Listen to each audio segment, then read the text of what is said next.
Welcome back, everyone, to the VS Code Insiders Podcast, the behind the scenes with the team that builds your favorite code editor in the entire world. I'm your host, James Montemagno, and with me, the one and only Connor Peet. How's it going, Connor? Yeah, it's going pretty well. I'm excited to be on and talk about the cool stuff that we've been working on the past few months. Yeah, it's always an exciting time in the world of VS Code, and especially everything that's happening with agents and sessions. And that's what we want to talk about a little bit today, specifically around agent host protocol. But before we do that, now people may have seen you on some of the Agents Day and things like that on the VS Code channel, but you want to introduce yourself to all of our listeners. Yeah, so my name's Connor. I've actually been on the Basecamp team for about 7 years now, so I'm kind of an old timer. But after some kind of like worked in like debugging and testing, you might have seen me a few years ago talking about that stuff on our release live streams. But recently, of course, I've been working more in the AI space, doing more. I spent much time doing like MCP stuff last year. So if you've checked out the cool MCP features that VS Code has, uh, and then more recently this year, I've been helping our effort towards the Agents protocol, which is a whole set of Anyway, sorry. To go.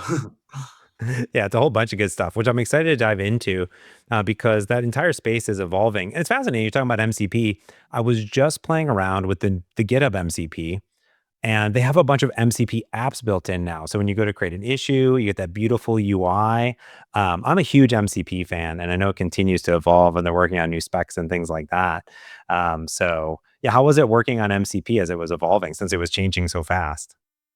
Yeah, like it was really cool. Actually, I first started working on MCP and VS Code, I think, in like March of last year. So as well, like MCP was still like early on. I think it'd been around like 6 months on that point. But even like at that point, I think a lot of like clients and like client is like another like VS Code. Like a lot of clients really hadn't like exercised the full power of MCP, and therefore, a lot of servers hadn't really used all the advanced features yet. And so like a lot of it was kind of figuring out, like how do we express all these things that we can do in theory, like how do they kind of map onto the like UI and like agent flows that we'll expect. And like a lot of that like was like learning both for us as well as I think like learning for people like building MCP as well, because like some things work, some things didn't. Like in the most recent version, there have been like a few things that have been deprecated that just were things that never really found their place. But there's also been like a lot of really cool new things like MCP apps. As you mentioned, that let people show like really nice UI, really and have really rich interactions, like inside of their clients, which is super cool. Oh, that's awesome. Yeah, I'm a big GUI person, hence I gravitate towards VS Code and Visual Studio and anything that's visual. So I was really excited to see MCP apps come out. And for me, nowadays, and as we're talking to a lot of developers, the things that we're actually working a lot with are these agents, and specifically across sessions. And when the agents window came out, it wasn't just that we were working with one set of agents. All of a sudden, we were working with a cornucopia, a plethora of agents everywhere around us across multiple repos. And what I wanted to do today is like you were talking about the agent host protocol. But I think even before we go into that again, I think it's worth like revisiting if people are opening up VS Code, I guess this is the end of June 2026. Like, what is the current implementation? I know we have like local Copilot CLI, we have cloud, but like, how does that session stuff work before we even get to how it's evolving? Because I think it's good to know. Yeah, so actually, it's actually changing like as we speak, and actually, I think by the time this podcast is out, we actually might have changed everyone over to the agent host version by default. So it's very much kind of like an evolving area, and the whole team's like kind of like working on this since forming around it and trying to make sure that it's like up to par, and like even better than looking before. Um, and so I can like, and so if listeners like if listeners like haven't really heard of like all these different ways to run agents, I'll probably go into that a little bit. So if you use like VS Code, traditionally, like we had what we called the like local like agent experience, essentially, like the local agent loop, and that's essentially running inside of like the process that runs extensions for a VS Code window. And so you like ran it there, and then like when you close the window, it went away. And then if you wanted to run it in the new workspace, you had to like open a VS Code window in that workspace and then operate there. And I think that was like fine for a while. Like I think it was fine, maybe like pre Opus, I would say, because Yeah. before that point, you really had to like monitor your agents closely. Like even the best models like Sonnet. like they were really good, but they still couldn't really like go off on their own for more than like a minute or two without having like used like step in and kind of guide them. Um, but that changed this year. And so actually even before that, we had support for work trees in like in VS Code. So like if you're doing a new agent session, you could like spawn that inside of a work tree. And this kind of worked, but there were like some kind of weird things just with, you're in a work tree, which is like it's basically like a detached, like separate, like get clone that's attached to your main like get work tree, or your main like get workspace. And this kind of worked. Like it was good enough for people who like use work trees to really do those kind of parallel tasks. But it wasn't really all the way there. And that's just like architecturally, there's just lots of things that kind of weird with that. Because VS Code was kind of built in like one window, like one folder, a kind of world. Um, and so something started changing actually like early this year was might have played with the VS Code agent window. Um, and that basically is more of a high level home where all your agent sessions can live. So I can have a like a yes, you can have like a chat box.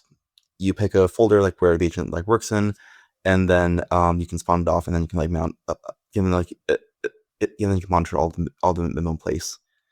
Um, and this was cool, but it didn't really like attach to the old world. So we still had the local agent loop running in a VS Code window, and then we had this new agent app which is kind of doing its own thing. And so how do we bring um so that's where we were, I would say like around February, March of this year. And then like going from there, something that also we wanted to be able to do was to be able to run agents like even when your window was closed. And so if you Oh, have a long running like Opus agent, but maybe you have like a multi-step thing that uses like hooks and uses all these advanced features to be able to run like an hours or days long directory, then you can't really have a window open and your machine on for that whole time. Um, yeah. um, and so then it became the thing. Okay, so we want to have this like long-lived agent session something something something. Um, and so we need like basically need a server for that. And we have like had the VS Code server that if you've like used like SSH or like remote containers or WSL, it's a component that we drop onto that remote box, and then like we connect to it from our like VS Code UI, and then that's how remotes work in 10 seconds.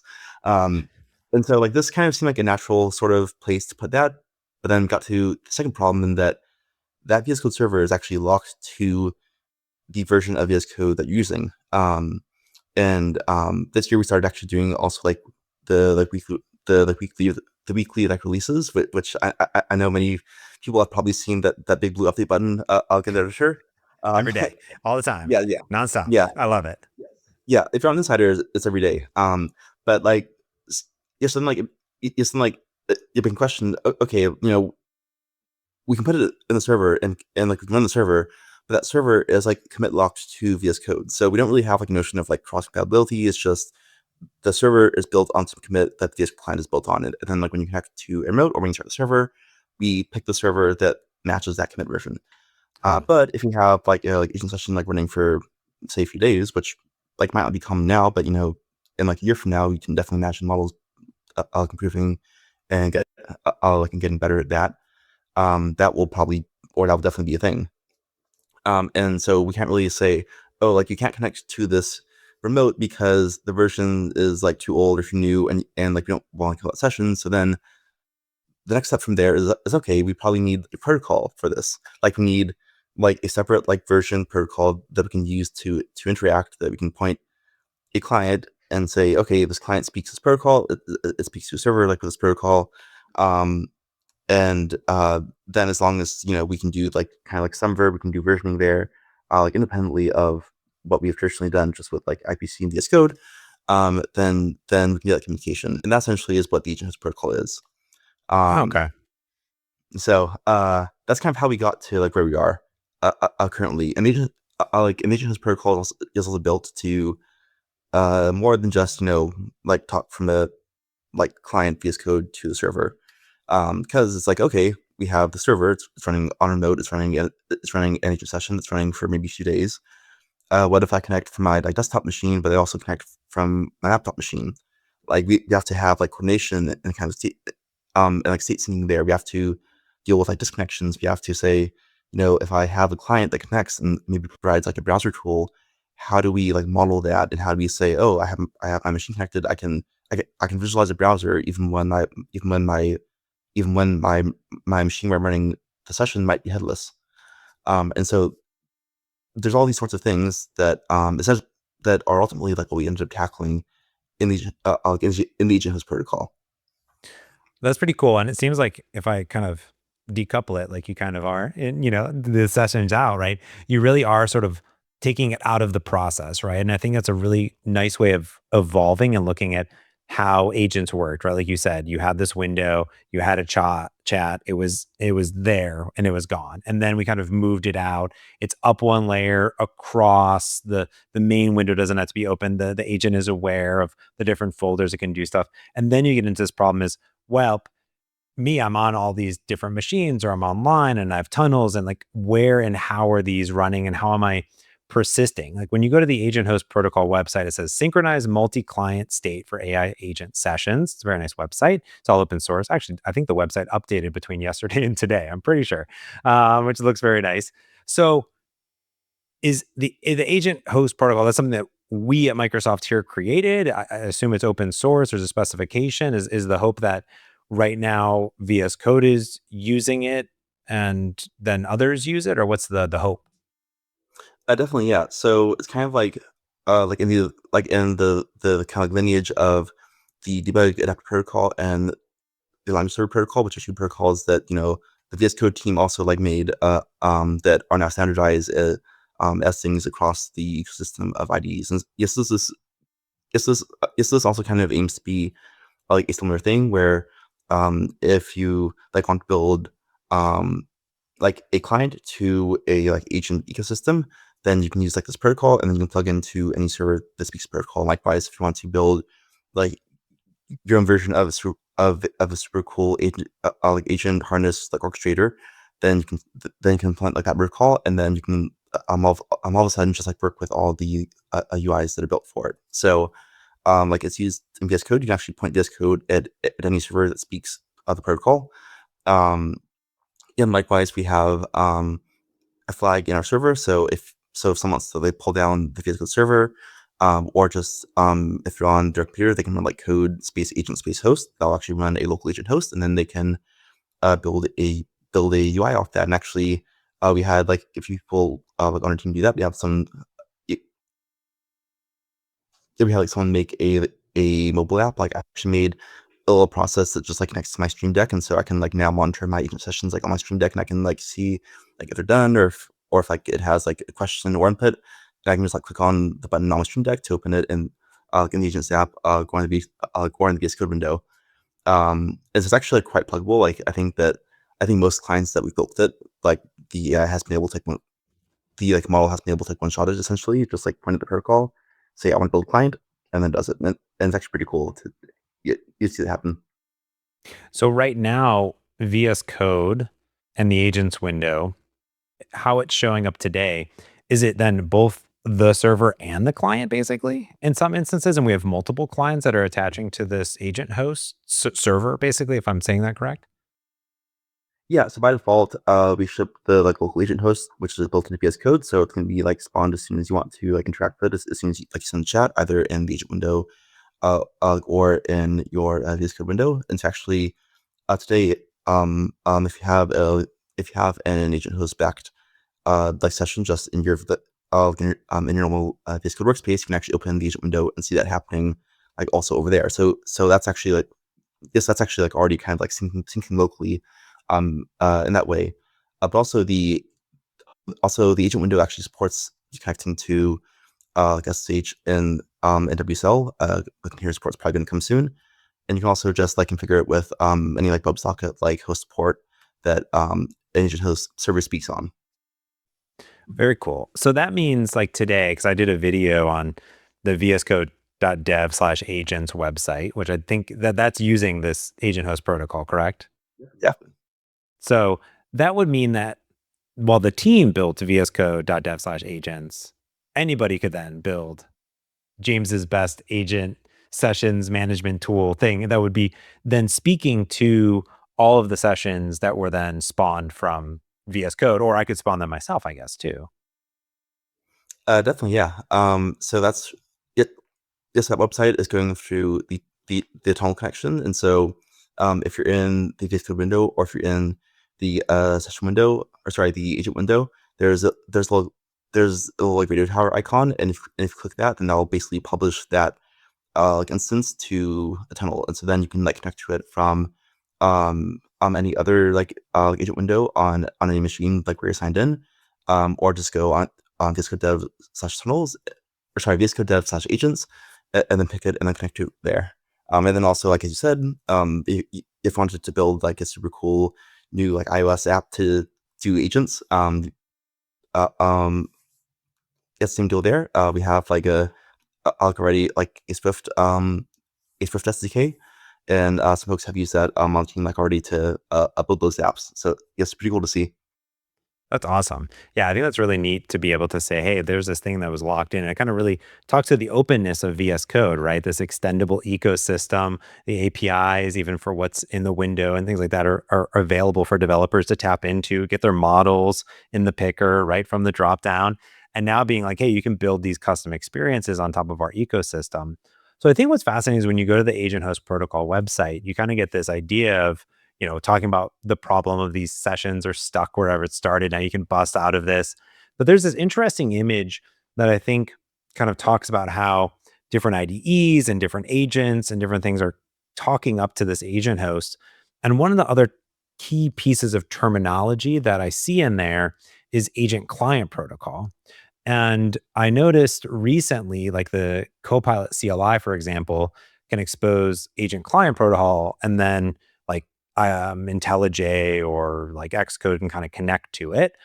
What is the connection, if you will, between agent host protocol and agent client protocol? And like, is there any synergy there, like as far as like people that are building these experiences?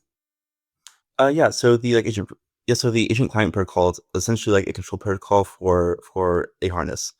And it's super useful. Like you can, I think, yeah, Cobalt supports it, and there's a bunch of like like ecosystem of like UIs that can control these things, as well as like harnesses that support them.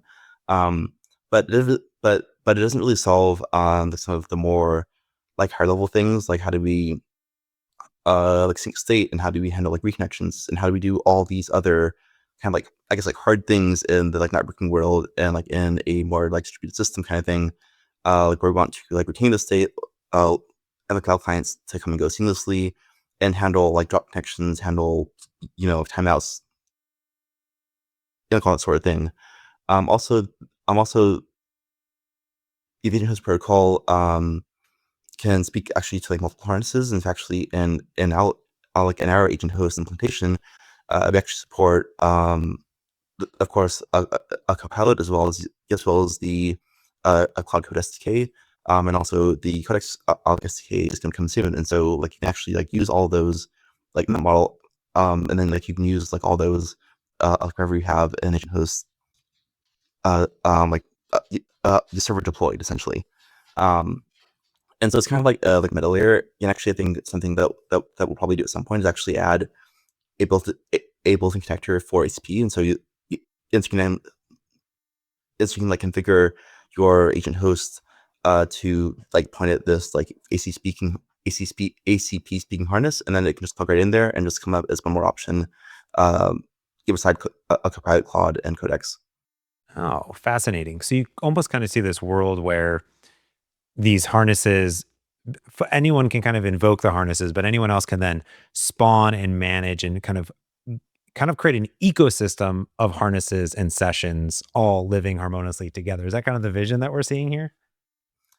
Yeah, basically, yeah. So it's kind of like, so the point of view of if it is the point of view like of the actual protocol is basically to describe the like UI that should be shown for a client that is consuming these things. And so we are intentionally like making it like very like not like VS Code specific. Like we have, like VS Codisms and like things that like we add and things that like we need to do. But the protocol itself is like meant to be like very generic, and so that anyone can very easily like implement it and like get off the ground, and like they don't have to necessarily see like our view of the world. Mhm. But as long as like they can speak like these kind of like primitives, then they can plug anything into it. That's really cool. Is there any when because you said kind of everyone's going to start to see this kind of host protocol roll out. In fact, it may already be there by the time. I know it's there for me and insiders, which means it's going to be coming very soon. Like you said, by the time this comes out, what is the sort of impact for developers, both hopefully all good, but anything different? Like, is there anything that is that we're giving up when we're interacting with these agents through the host protocol? Is there any like really unique scenarios besides what we've talked about that this is going to unlock for folks once they start using it? Yeah, I mean, I think like voting like is a big one. Like, previously the agent window hasn't been able to support connecting to like other remotes, and so that's like a big unlock, as well as the kind of teleport like feature the VS Code does like such agents.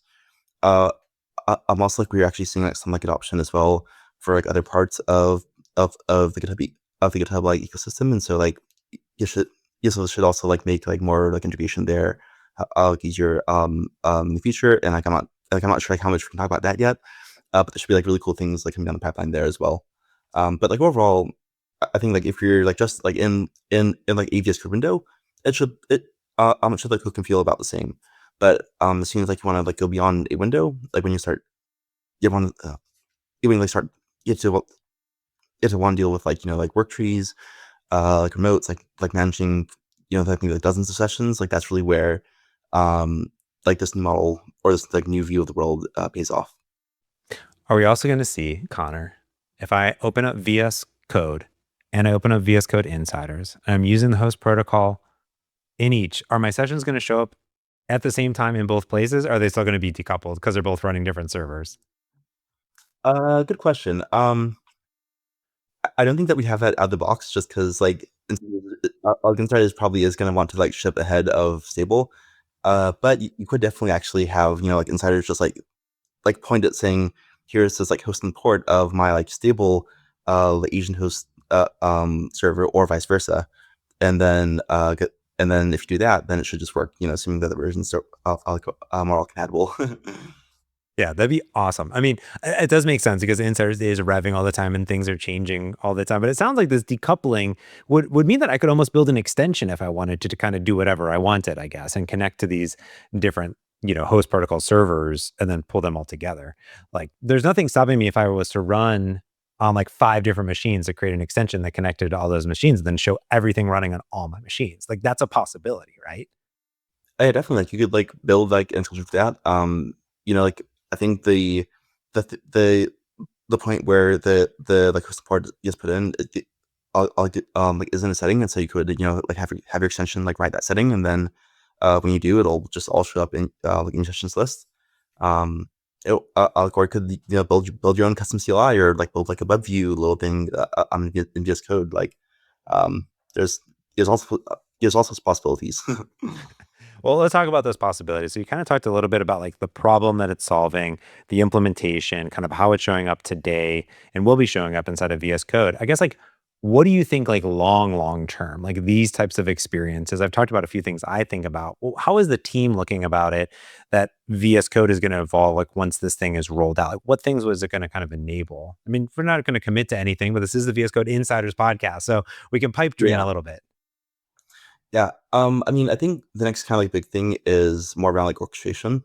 If For like those of you on insiders, like you might have actually started playing with the like the multi chats, and so like when we think of session, we actually like now have like the notion of like more than one chat per session, and then you can start thinking that like obviously as like oh these chat sessions can start like sending messages to each other and start doing orchestration things like that. And so I think that's actually like the next like big thrust for us. Um, and likewise, I yeah, and likewise, I, and then likewise, that should also be modeled in protocol. And so um, yeah, gamma quotient, like prescribe, here's how you do orchestration. like we should be able to represent that. Um, and then there's like a whole bunch of things there. There's like prior art. There's like lots of companies and solutions that do some like really cool and crazy things. But I think as like industry, we're kind of like starting to like align on those like primitives that work really well for doing orchestration, and like adding those both to VS Code as well as to protocol, and making them like really nice and really usable and really flexible, is I think what's coming next. It personally, it, I think personally, and this is like not a promise or anything. Like personally, what I'd like to see, as a developer is being able to actually like kind of like script my own like interactions and like orchestrations. Um, I think I think like cron jobs are probably coming, but I want to be able to have like my own hooks that say, like if this PR fails, I want to kick off a like agent and maybe like do like five other things like along the way, like make me a cup of tea or something while I like like wait for builder. But yeah, stuff like that. I think VS Code has like historically like been like really really good at our like story of like like of accessibility and of like letting developers like build on top of our platform. And I think that we have to figure out like what that means in the world of agents. We have some of this. Like we have I think like extension APIs that people can like do certain things, like they can like add tools, they can add skills, they can add agents and so on. Um, but I think that's something that like personally, I would really like to see happen is kind of like actually like letting more of the more of the user as well as the session builders start to really dive into that and do their own things there. That'd be really cool. Like you were saying, like kind of having a stream deck where you're kind of interacting with it, or I can imagine like hues lights or things that are, you're not just it's not just specific to one area or on your machine where it's running, but it's kind of like everywhere possibly available. I could imagine someone building some crazy Raspberry Pi like display showing all your agents happen in real time and like little indicators of things and where they're running. I think that'd be pretty neat. If you want to get involved, like it's all open source, right? The agent host protocol. Like if people want to get involved, like what does that look like today as far as like the GitHub project? Yeah. So yes, totally for yes, so totally for and so it's still under like very like after work. Like we are still I think at yet time speaking we're at like 0.05 or sorry, like 0.5 like, as a version number. Like we do want to start to stabilize soon. But currently like we're like adding more things. I think there are a few folks who already like dropped in and put in PRs and put in issues and like built clients. Actually like was on the like npm page for our like TypeScript like SDK, and I saw yes yeah I saw like someone actually built like a cursor SDK integration for this. So if you want to use cursor from VS Code, like you can do that now. Um, um, and yeah, so yeah, definitely like feel free to like drop in, like start building on it, and like if you like hit like limitations or if you have like ideas for something that that doesn't make sense or could be better, I definitely just like you definitely you definitely just put in like issue or PR and yeah. That'd be awesome. Yeah, I love, not only like here's the problem it solves for us today inside of VS Code, but here's sort of like the possibilities of what this could do to kind of really open up the rich ecosystem. Anything else you want to tell people about agent host protocol or anything else, Connor, before we pop out of this one? Yeah, no. Yeah, so it's coming soon. I think probably by the time this is out, it should be default. Yeah, like if you have issues, like like on GitHub, we like look at issues every day. So tell us if you have any problems. And if you have like any ideas, we can probably like add links to the a project into the SDKs. I'll get in the podcast like description, Yeah. most likely, and yeah, let's start building it. Let us know what you create. So. That sounds great. And the team's super open. I get to join the stand-ups and I even send PRs. And the team, just accepted some PRs that I had around different tool sets and all these other things. And it was really special to me because, there's so much activity on the VS Code, repo. There's so much. But, if you write up a really good issue, put together a really good PR, it's there. It's just like, it's cool to see things come and have such an active community around such an awesome editor, and even now beyond the editor itself, which is so cool. Well, Connor, thank you so much for coming on and talking about Agent Host Protocol. It really helped. Definitely. It's showing up. So I'm like, what is the thing I really need to get the expert on? So I really appreciate you coming on and talking about not just what it is, the problems it solves, and where it's going in the future. So thank you so much. Yeah, thank you. Awesome. And thanks everyone for tuning in. Of course, you can find us everywhere on the internet, vscodepodcast.com. You can find all of our episodes with the amazing team that builds your favorite code editor. And of course, check us out on YouTube, youtube.com/@code. Of course, the videos there. I'll put little things there. And you can find all the links, like Connor said, in the show notes below. So until next time, I've been James Montemagno. This has been the VS Code Insiders Podcast. And as always, do you want to say it, Connor? Happy coding.